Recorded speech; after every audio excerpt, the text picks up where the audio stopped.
So in the last section, we created a schema.sql file and wrote some SQL commands. But as we know, that doesn't really do anything. We actually have to paste these commands in to our actual database command line tool. So let's do that now. Let's first open the PSQL shell. So just go in the PSQL folder and click on the PSQL shell. It's downloaded and installed for you automatically when you install PSQL.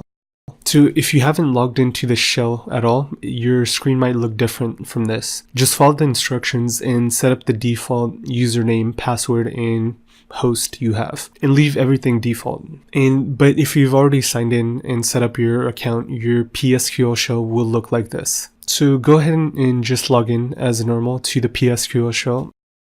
So the very first thing we have to do is actually create the database. And this is very simple, just to create database and then mydb and semicolon. If done correctly, you should see create database displayed to the screen.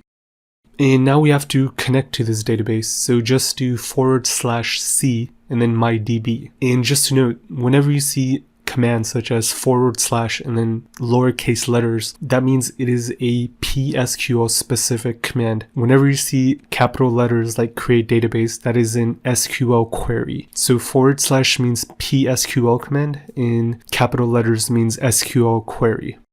So now we're connected to the MyDB database. And the very first thing we can do is /dt. And this will, if we had any, this would give us all our lists of tables. And because we don't, and this is a new database, we see did not find any relations. So let's add some tables to this database.